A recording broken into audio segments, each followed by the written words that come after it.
cold hills, grey mist. The Scottish Highlands, one of the loneliest places in Europe.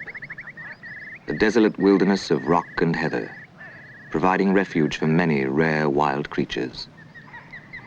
And one bird in particular, a very special bird, one of the world's most spectacular hunters.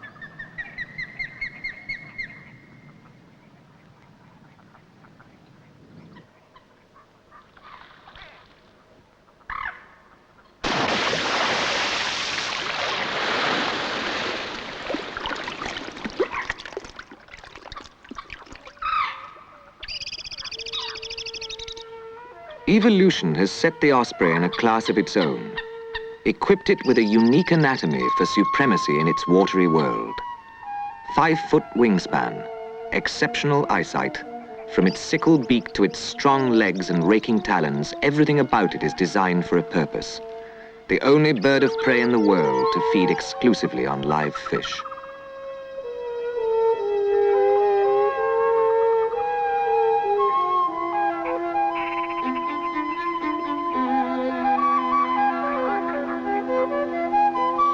The osprey is a bird of all climates, at home in every continent, from the Arctic to the equator.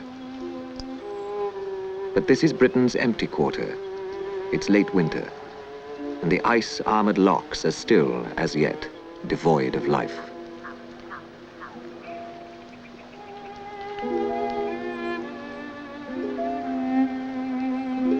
But the pull of the osprey's ancestral breeding haunts cannot be denied. Already the mountain hares are losing their winter camouflage. Spring is coming, and a wild music rings out over the piebald hills.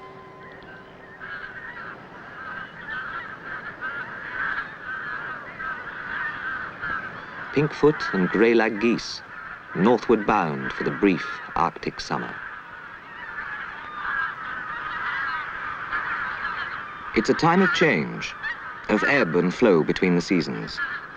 A time of movement and great migrations, as it has been since the Ice Age shaped these hills. For centuries, these lonely lochs were the home of ospreys. Yet even here, they were cruelly persecuted, and by 1910, the last eyrie stood empty. For nearly 50 years, Scotland waited. It seemed they were gone forever, until one day a shrill cry announced the osprey was back.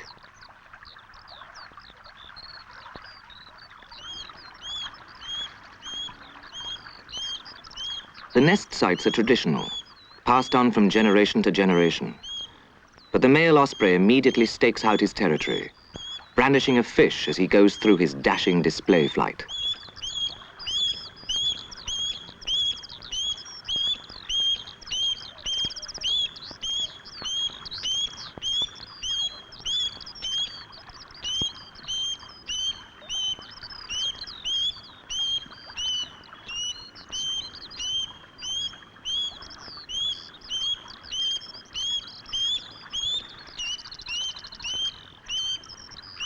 The sky dance of the male osprey also serves another purpose.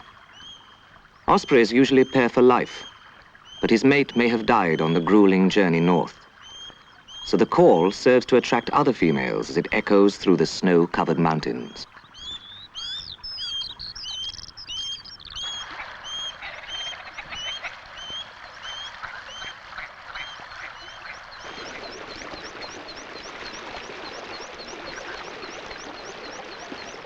The Highland thaw is only just beginning, but ospreys need a complete spring and summer to raise a family. They are one of the first migrants to arrive, but if cold weather should delay the female, breeding could be seriously affected. All the male can do is wait patiently.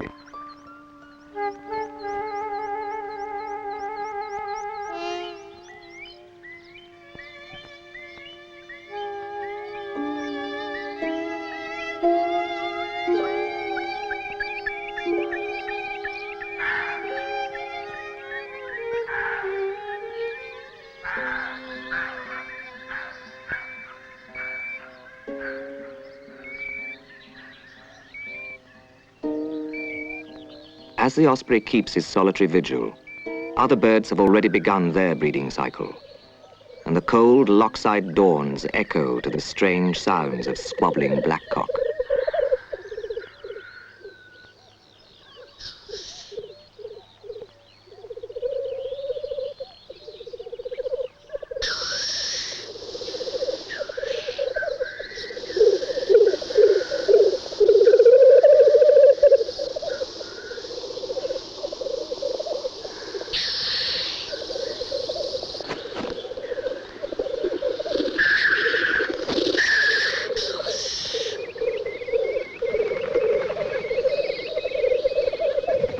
The blackcock lek is a yearly courtship ritual involving a great deal of huffing and puffing as the males sort out their pecking order.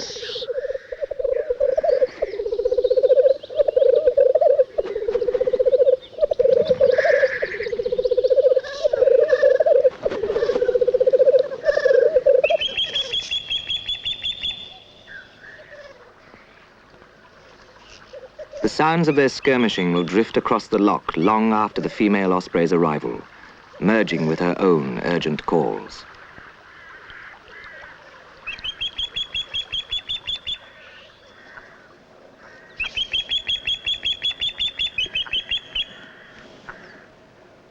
Her sudden appearance is a signal for nest building to begin in earnest, and there's nothing subtle about her mate's method of finding material.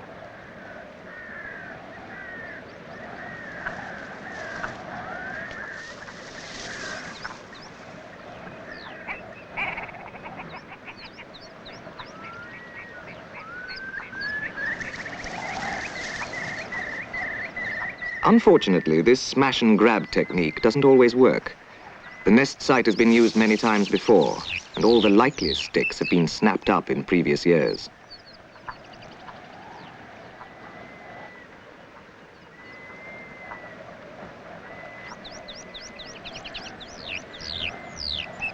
But the male is unwavering in his purpose, and this time he means business.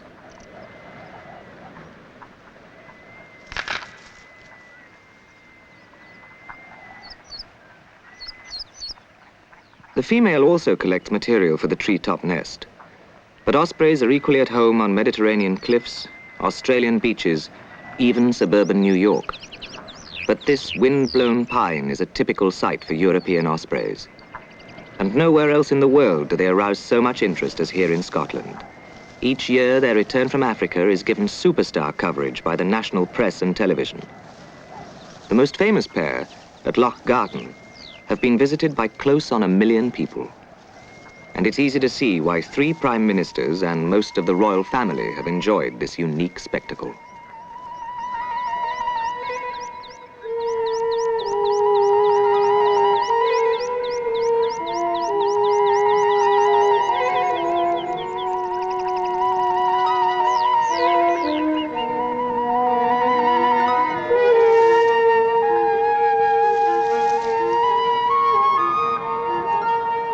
Sticks of 2 or 3 feet are ideal, but this one is about 7 feet long and requires all the strength of those immensely powerful legs and wings.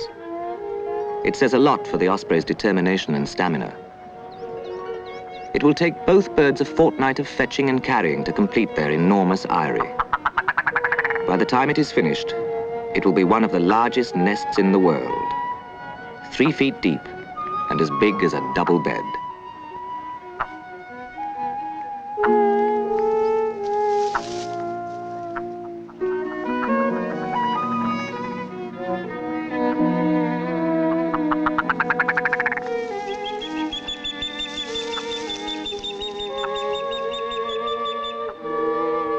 As the nest starts to take shape, the cup for the eggs is hollowed out and lined with grass, providing a soft and secure home for the increasingly broody female.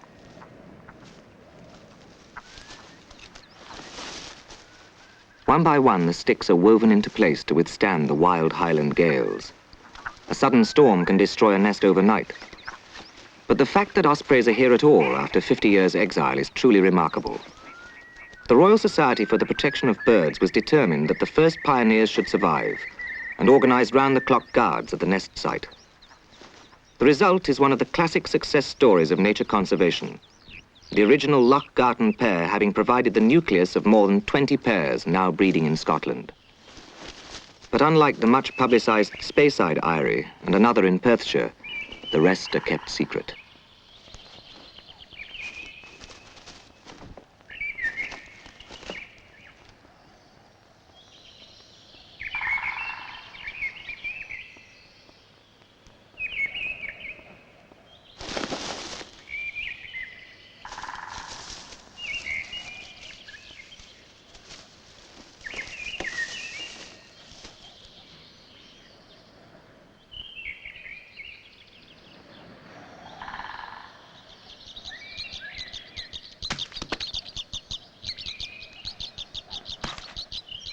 It's now late April, and in the pines around the nest, another Highland bird, the crossbill, forages for seed-filled cones. The red squirrel prefers the fresh green shoots, a delicacy shared by the capercaillie, the giant grouse of the ancient Caledonian forest.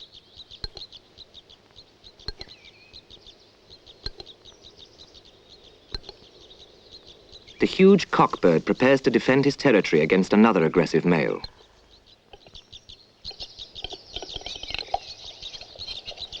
Swollen with lust, popping with rage, the intruder marches forward.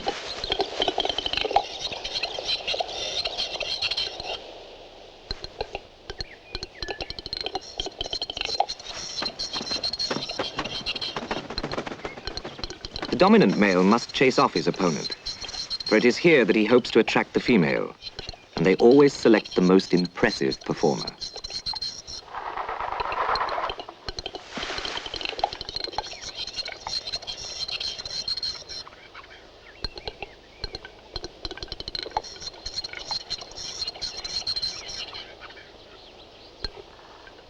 Display encourages the females to mate, an event that is also imminent for the osprey. With the nest virtually complete, mating takes place with increasing frequency, perhaps 300 times in all, and continues until all 3 eggs are laid. During each brief mating, the male carefully closes his talons so as not to injure the female.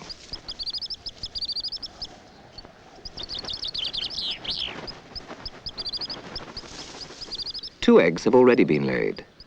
The last one will arrive tomorrow, but incubation has already started. From now on, the female will be on guard almost continuously until the young leave the nest at the end of August. But that is 4 months away. And as the last chilly days of April give way to the first real touch of spring, the autumn seems a long way off.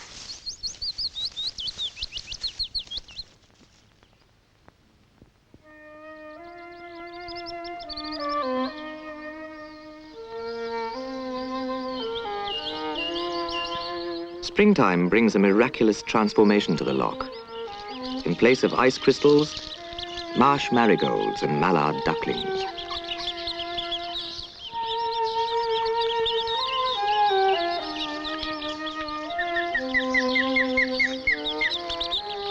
The waters grow warmer, stirring the sluggish trout from their winter lethargy. For the ospreys, a time of plenty is at hand.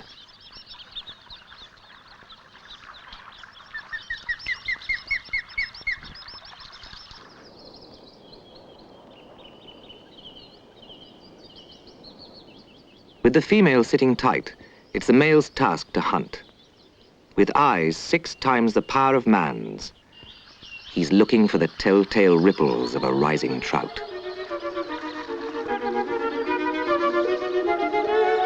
Surprise is his ultimate weapon. And at the last moment, he hurls his talons forward for the kill.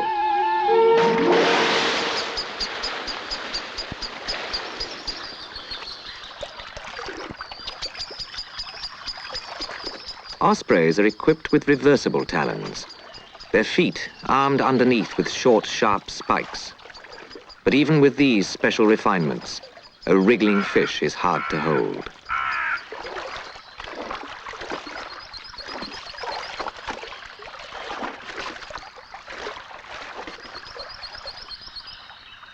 Another special feature of osprey anatomy, the incredibly flexible carpal joints. The elbows in those majestic wings which give the bird extra power to pull clear of the water.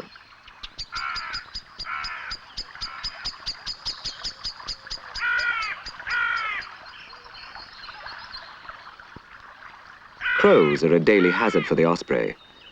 Like all birds of prey, they have to endure the constant mobbing of these rapacious hustlers. If the crow is not harrying the osprey in the air, it is forever trying to steal or scavenge fish scraps, even from the edge of the nest. But nothing deters the hunting osprey in its single-minded pursuit of prey. And this bird is hungry.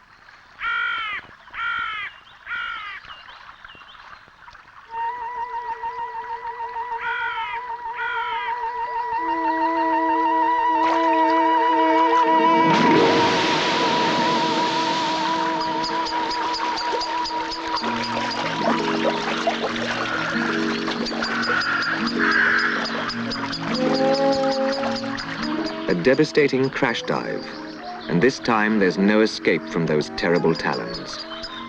A trout of 1.5 pounds in weight, just about as large as an osprey can handle.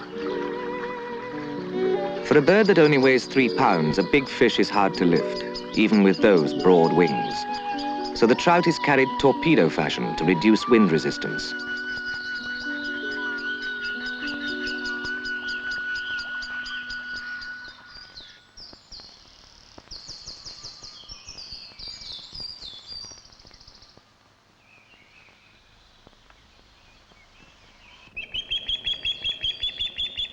Before delivering the fish to the nest, the male usually takes it to a favorite perch. But the sight of him tucking into fresh trout doesn't please the female.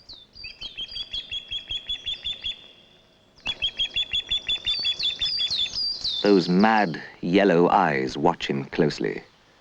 Her impatience is understandable. He may have been away for 3 to 4 hours.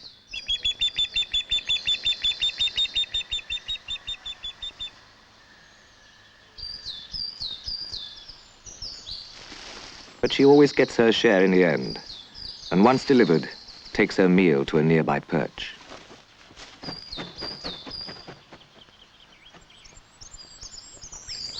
Now it's the male's turn to share the female's domestic duties. He carries out about 1/4 of the incubating, always through the daylight hours.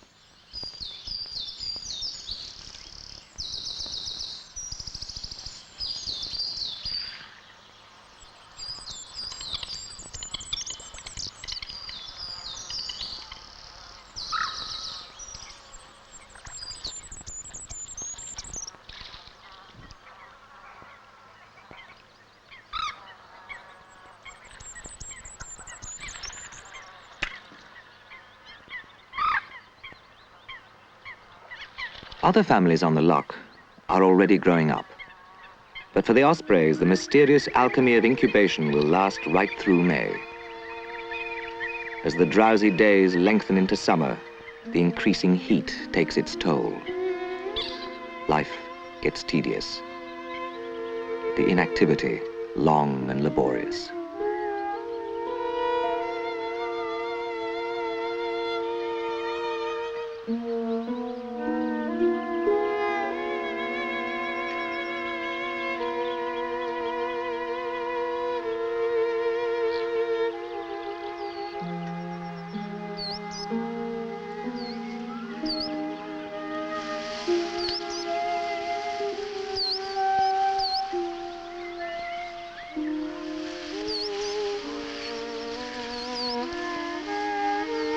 The seemingly endless evenings of the Highland summer have already begun, and other wildlife can't wait for the ospreys.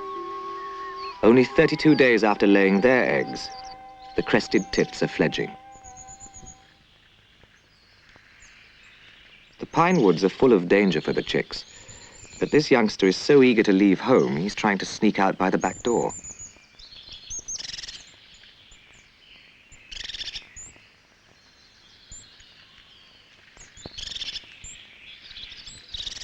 The tits raise their family in the peeling bodywork of a patriarch pine, excavating a snug hollow behind the flaky bark.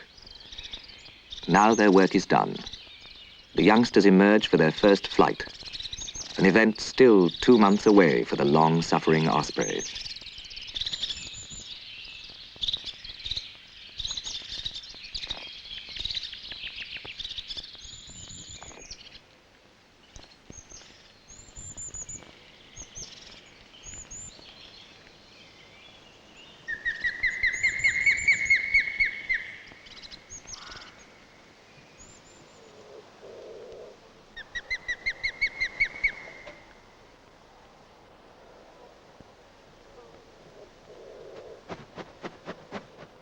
The first week of June, and within the eyrie a new life is just emerging. The first egg has hatched, but already a tragedy has occurred. One of the 3 eggs has failed. The cause? Pesticides. Like all predators, the osprey is perched precariously at the end of a food chain, a permanent hostage to its poisoned environment. The result? 1 thin-shelled egg. Such is the fine line between survival and extinction for this magnificent bird of prey. Setbacks are many, but with a growing family to feed, the male must range farther afield.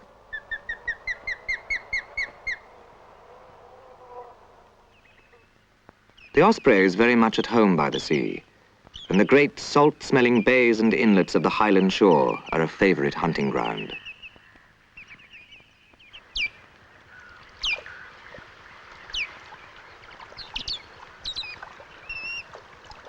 Those ospreys that have lost all their eggs or young, even those idling through from Scandinavia, gather in such places on their way south, for fish are abundant. As the tide creeps in under the distant hills, the osprey watches for flounders moving up on the flood to feed on lugworms in the shallows.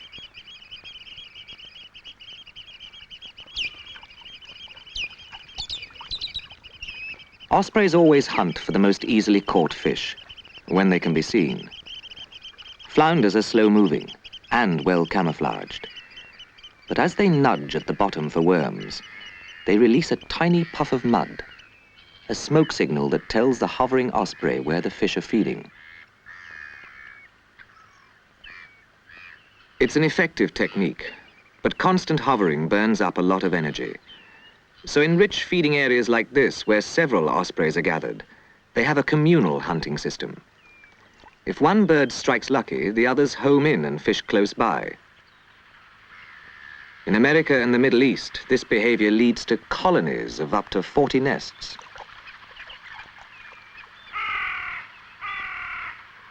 But there are limits to being good neighbors, and this osprey has no intentions of giving up its regular perch for anyone.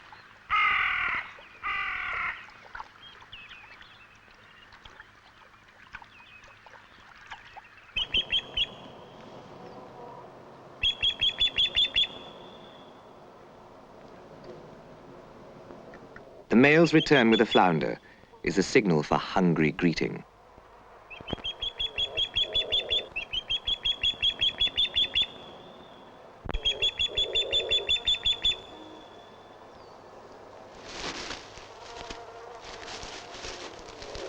The female is impatient, but the male, having carried the fish 12 miles back from the estuary, is a little reluctant to give up his catch.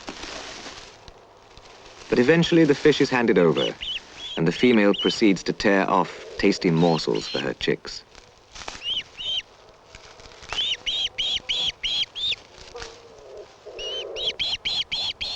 The second chick hatched within a couple of days of the other. Now they are 3 weeks old and very peckish. The chick's somewhat reptilian appearance contrasts oddly with the tenderness of the female's maternal instincts.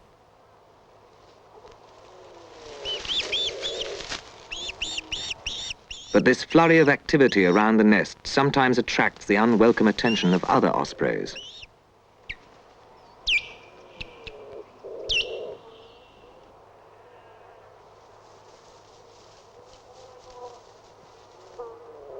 If the intruder approaches, the female becomes anxious and protects her brood with mantled wings.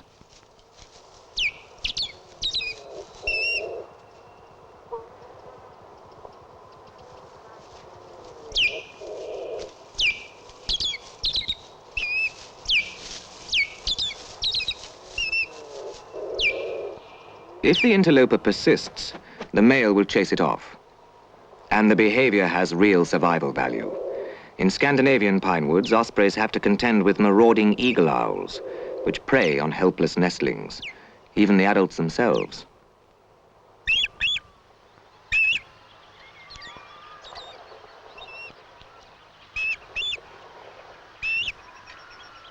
As Scottish ospreys increase, intrusion becomes more frequent. The intruders are usually failed breeders or young ospreys looking for unoccupied territories. It's nature's way of ensuring that no eyrie is left empty for long.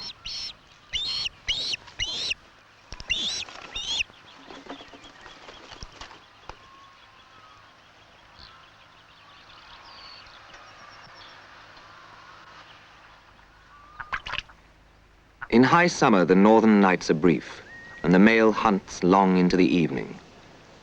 With a growing family, every second of daylight is precious, and if he returns empty-handed, operations will start again at the first glimmer of dawn.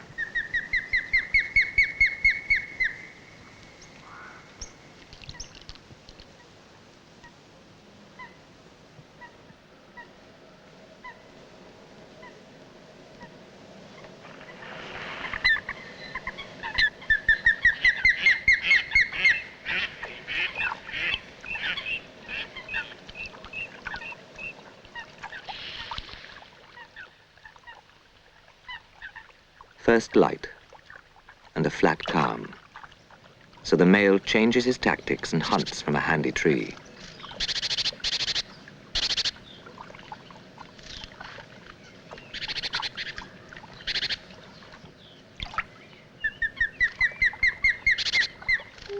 His dive success rate is usually only 1 in 3.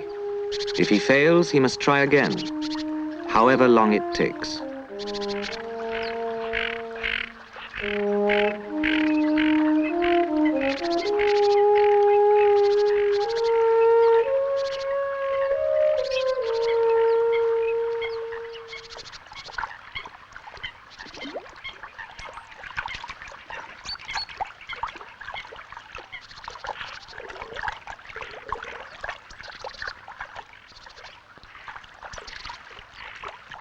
The tufted ducks are not the only hungry birds around. While waiting for her mate to bring home the breakfast, the female takes the opportunity to carry out a few household repairs. It also seems a good time to teach the chicks something about nest building.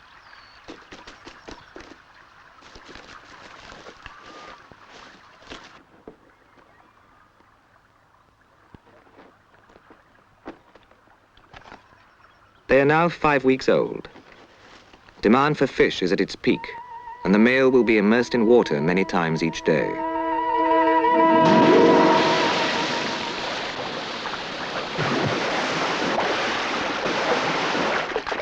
He is a master of the elements, both air and water. His dense, oily plumage protects him from a soaking.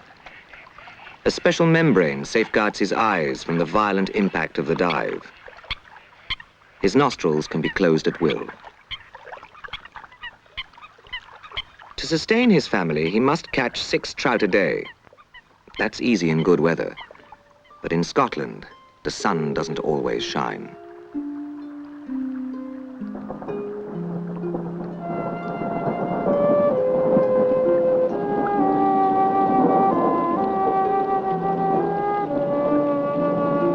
The male takes shelter, and the chicks go hungry. With rain hammering the surface of the water, he is unable to see the prey. Fishing is impossible. Bad weather can be a serious threat to young ospreys. A cold chick is a dead chick, and the bedraggled female tries to keep them dry as best she can.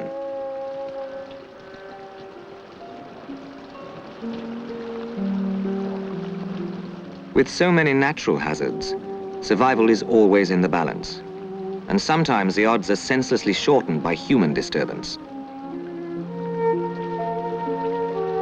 The Loch Garten ospreys have twice been robbed of their eggs. On another occasion, someone actually tried to chop down their nesting tree. Even quite innocent disturbance may cause the birds to leave the nest long enough for chicks to suffer. Ours are probably old enough to shrug off a soaking, but the female sits tight until the storm abates.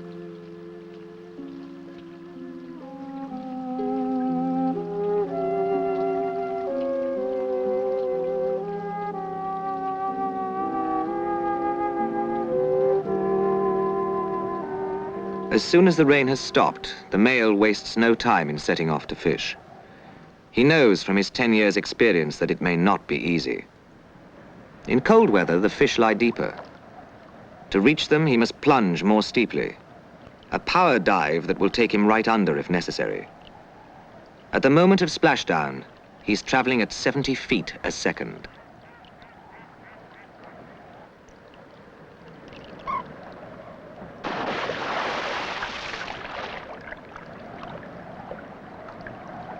Scotland never has been a happy hunting ground for the osprey. Europe offers a choice of 28 prey species. Scotland, only 6 or 7. The fishing can be poor, but one thing is changing all that.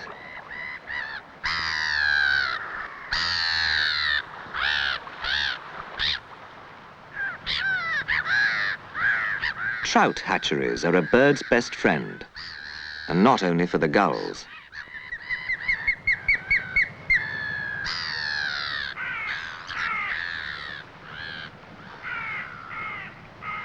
It's no accident that the resurgence of the Scottish ospreys has coincided with the restocking of locks for trout fishing tourists, and the hatcheries are an additional bonus for any fish-eating bird.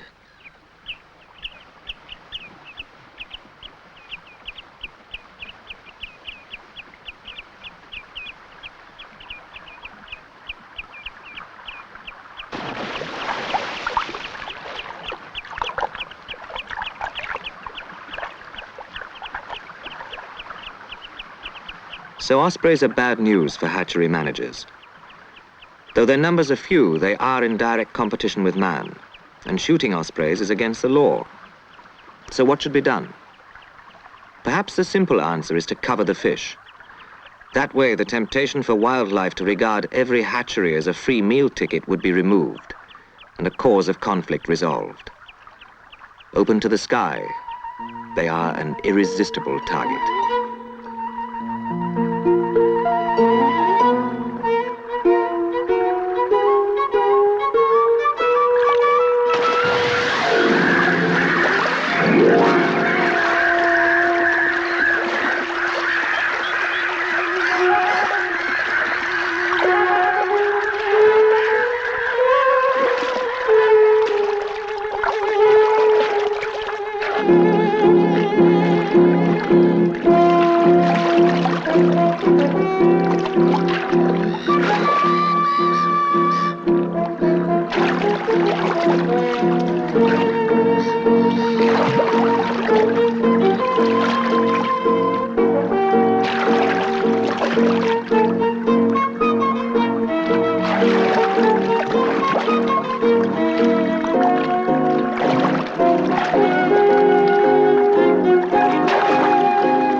Rainbow trout have a much higher nutritional value than any other prey in Scotland.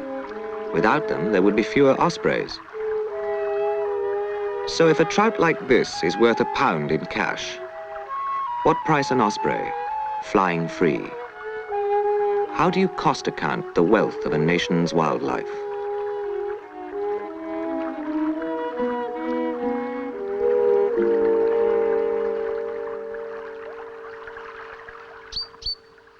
The young are now full grown.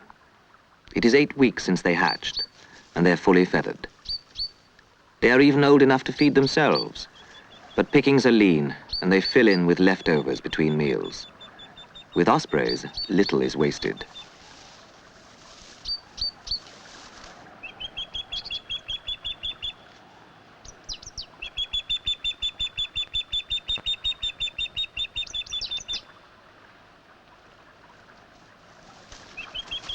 At this stage, the male actually tries to reduce the supply of fish to the nest to encourage the young to fly. but some feeding must continue.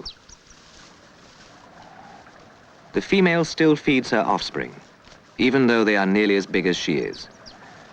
So in spite of the male's desire to diminish his catch, he must keep up his relentless foraging to provide 4 or 5 fish a day.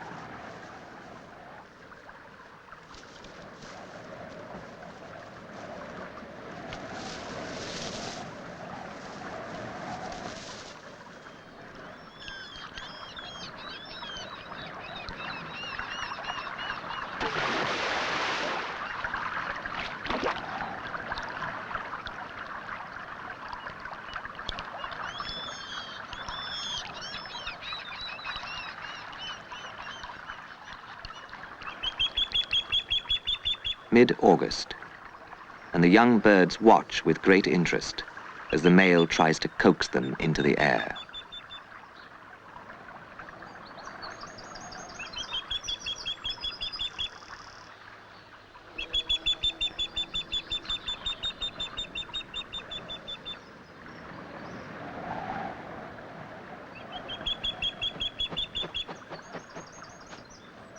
By now, he must have brought over 200 fish to the nest, but he is still reluctant to part with them.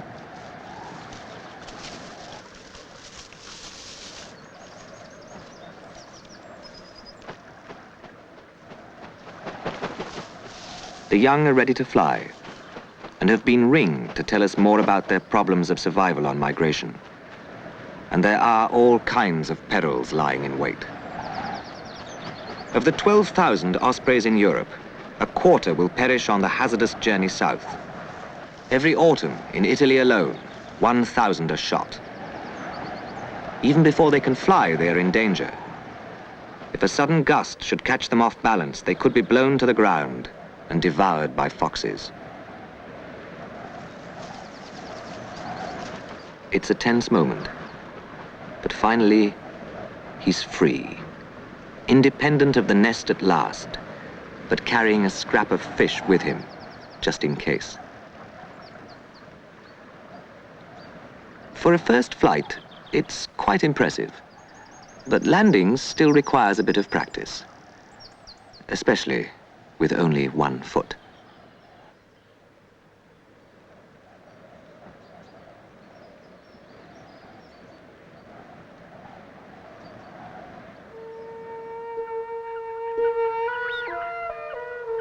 The young can fend for themselves now. Autumn has come, and already the female has begun the long journey south. Soon, guided only by instinct, each youngster will follow, charting the great unknown continents alone. But only one will survive to see the empty nest again.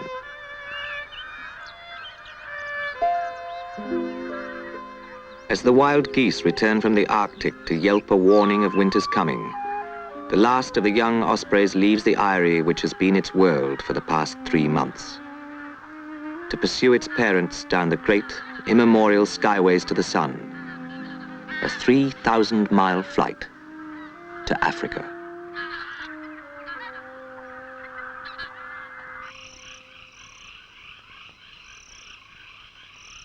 This is the Gambia, West Africa, end of the line for some of the migrating ospreys and a far cry from the Highlands. Here, day begins with dawn patrols of egrets setting out over the palm trees to their fishing grounds. West Africa is a paradise for fish-eating birds, though it has its own sinister hazards. Ospreys may not be a regular part of the crocodile's diet, but these vervet monkeys will certainly be in danger if they go down to the water's edge to drink.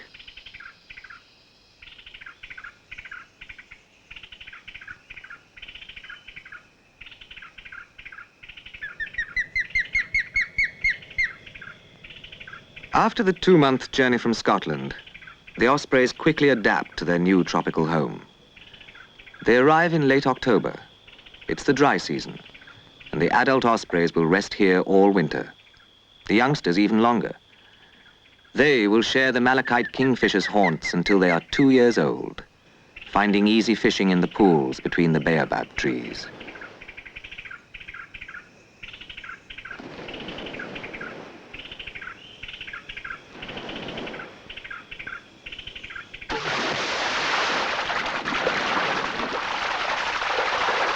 For the fish eaters, living is easy. There is food for all in the mangrove creeks, and tinier titbits for the common sandpiper, which also breeds in Scotland, but is as much at home with the fiddler crabs.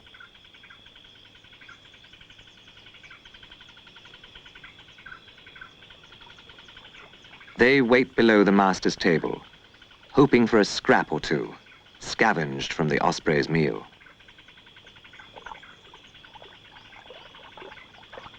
Ospreys have been known to eat crabs, the sandpiper also when he can, but mullet is a more satisfying feast. An adult osprey needs only one fish a day, but nothing is wasted. Every scrap of fish is consumed and converted into the energy required to fuel that formidable frame. There will be little left for the crabs, waiting below.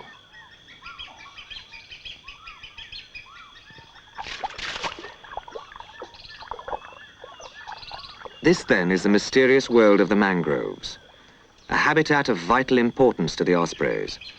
And like wilderness everywhere, it's under pressure. In many parts of Africa, large tracts of mangrove swamp have been cleared for agriculture, understandable in developing countries where hunger is an ever-present nightmare. What is far more disturbing is the highly questionable practice of sowing the seeds of silent spring in the Third World by selling pesticides banned in Europe. Happily, some of West Africa's most important mangrove swamps are now protected, for the benefit of man and wildlife together.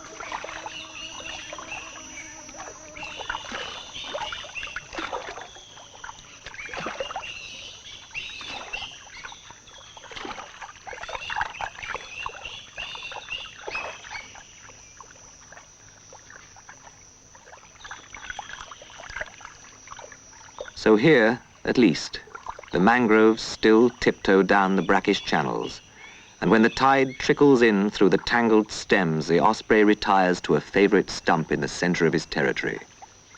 But sometimes he encounters a little local competition.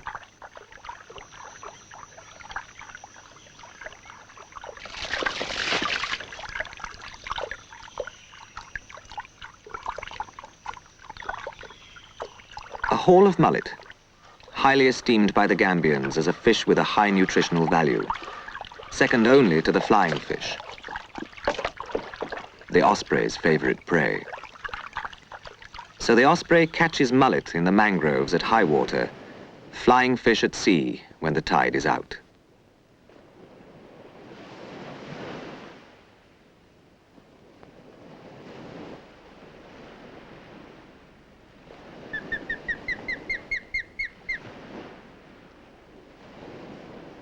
This is where the osprey does most of his fishing during the winter vacation, on a coast fit for Crusoe, with only the clockwork sanderling for company.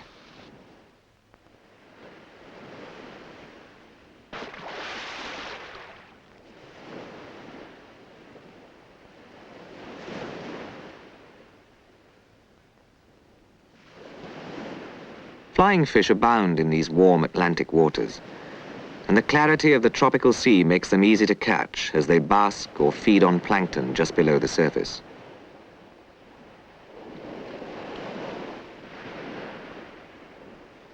As usual, the local hoodlum is hanging around, the pied crow, which takes over from the Scottish hoodie or carrion crow as the villain who tries to bushwhack the osprey and rob him of his catch.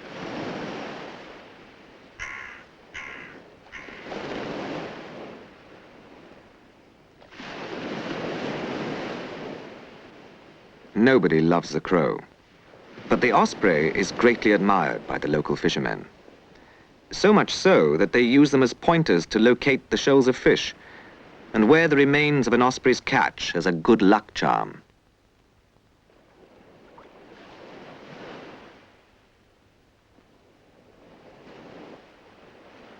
Competition from the local fishermen is minimal, But just over the horizon looms a much more serious threat. Russian trawlers, using vacuum cleaner methods, ruthlessly mopping up the offshore fisheries. And that could soon put pressure on the inshore fishermen to increase exploitation of the waters where the ospreys feed.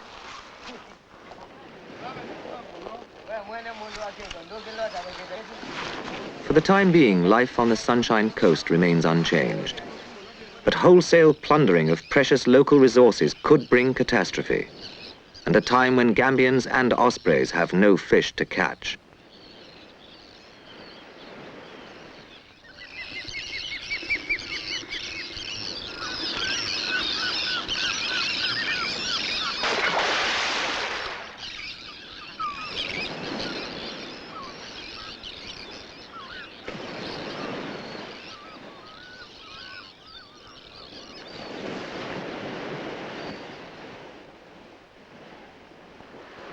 Meanwhile, Africa continues to offer an idyllic existence in the sun. It's still a mystery why the ospreys leave at all. They should remain to breed. Instead, they forsake the gentle Gambia for a month-long odyssey many will not live to complete.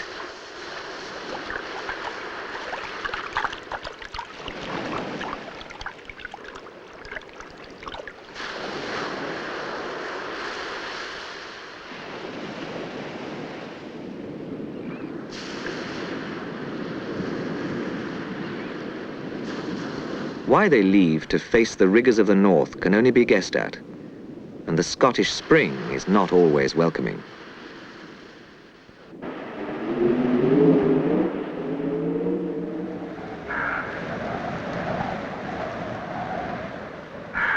But in spite of the blizzards and the perils of the journey, it's Scotland's good fortune that the ospreys still answer to ancient instincts. It's almost as if, like the wild Highland stag, they are drawn to places which are akin to their own fierce spirit.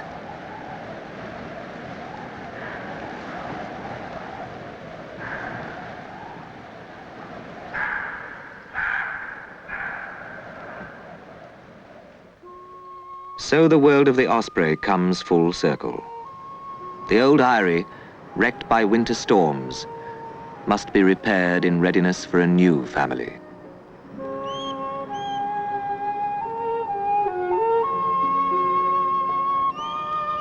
It is a story as old as time, but this tale has a ring of hope. Globally, the osprey is doing well, and in Scotland, though its numbers are low, it is protected and increasing.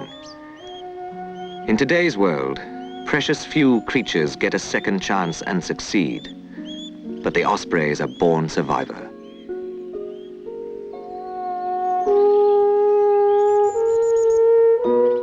So often we are driving nature out, but given goodwill and understanding, how willingly, how joyfully it responds and enriches.